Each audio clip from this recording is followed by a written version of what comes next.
Hello and welcome to People and Profit. This week we're in India's financial capital, Mumbai, finding out what's driving the world's fastest growing major economy.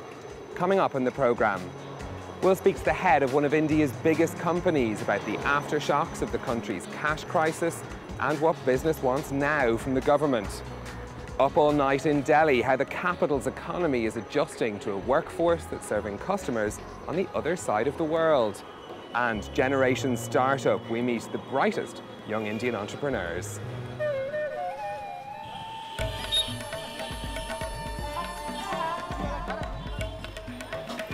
The decision to pull 80% of India's banknotes from circulation last November sent shockwaves across the economy. Many businesses were hard hit simply because consumers had run out of cash. Now, the economy at large appears to have escaped any major damage. Growth was 7% at the end of last year. But what does the future look like? Well, I've been speaking about this to Anand Mahindra. He's the chairman of the Mahindra Group, a conglomerate with businesses from tractor building to financial services.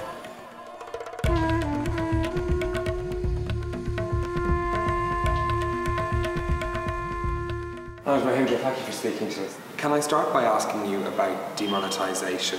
It was a huge shock for the Indian economy. How did it affect your business?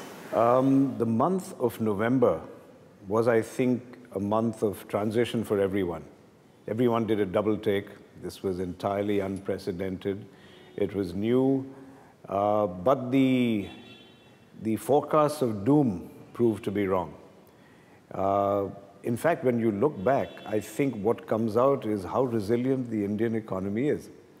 And I think we've got to begin to leverage that, look at it as a strength, that you can go through such a shock and yet adjust so quickly. So in our businesses, to put it very briefly, the businesses which are more rural were more affected because that's where cash used to be more of a staple measure of or way of transacting business. The urban products that we have, whether they be our urban passenger vehicles or other products that we sell in urban areas, those were less affected and in fact rebounded quicker. You've spoken in the past about the need for strong leadership for the Indian economy. Are you getting that from Prime Minister Narendra Modi? I think there's no doubt at all that in Mr. Modi we have probably the most stable and the strongest leader that you can see on the global landscape. We are indeed fortunate to have that. And he's a very fast learner too. So even if one thought earlier on about perhaps an unfamiliarity with economics or commerce, I think he's outdone his most vocal critics in showing that he has a very big and good grasp on what needs to be done to transform the economy. What sort of policies are needed now to boost business? There are a number of things he could be doing in terms of the biggest one, of course, is the GST, which is being implemented anyway, but with a majority in the upper house, which he is expected to have next year. You could tweak that in many ways and remove a number of the compromises that were made earlier to get it political acceptance. Clearly, disinvestment, for example, which has been low on his reform agenda up to now, I would hope would get a fillip. And I think a greater dose of liberalization in terms of showing that at a time when the rest of the world is building walls, we are building bridges. Inequality is still a major issue in India when we talk about these exponential growth rates, 7% most recently.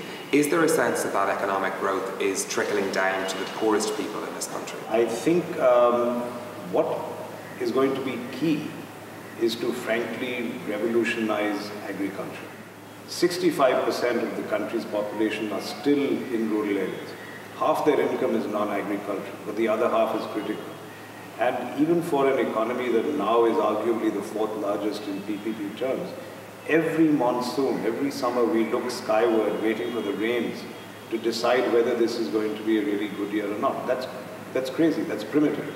When you look at the United States, are you concerned about President Trump's comments on trade? I have never been in any way gloomy about the prospects of the American economy under Trump. And as you see, Wall Street clearly shares that view.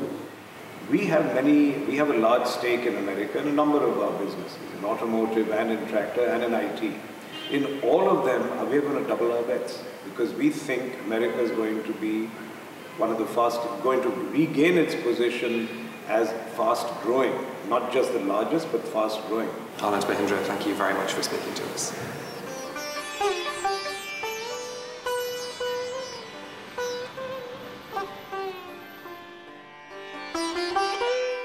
For years, international companies have chosen India as the place to outsource operations like call centres.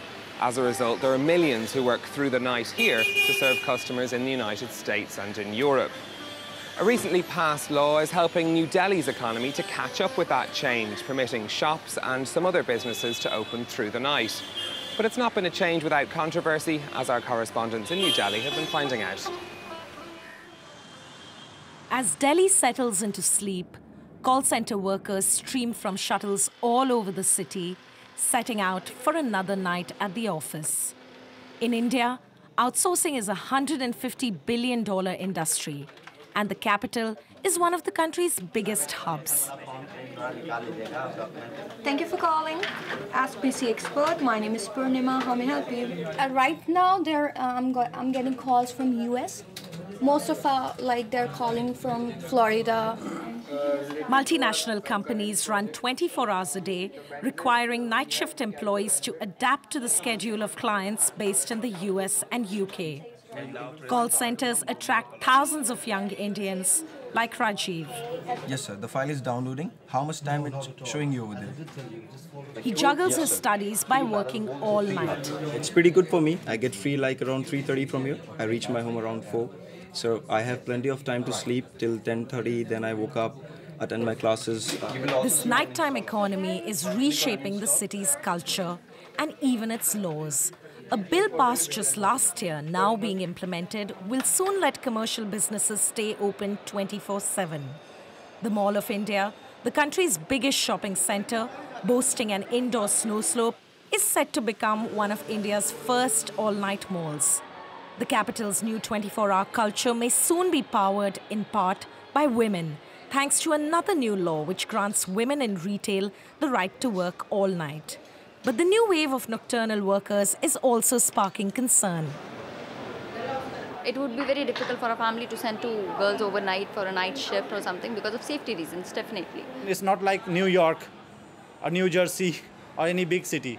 So it would be difficult to get a cab or get a bus or metro. You know, after 11, metro goes close. And not all employees can adapt their body clocks to the opposite side of the world. Like Bissy, who quit after 7 months of working in customer care all night.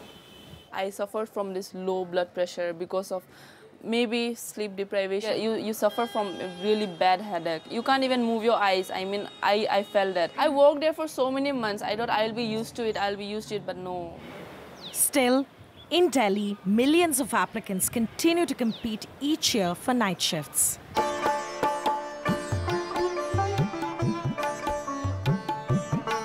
The Bombay Stock Exchange Tower is a landmark in Mumbai, but it's not just trading that goes on here, it's also home to some of India's budding entrepreneurs.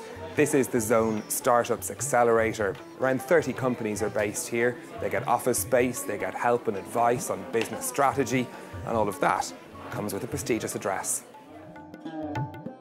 When we came to India, it was the first location outside of Toronto for us, and we knew that we needed to have a very strong local partner.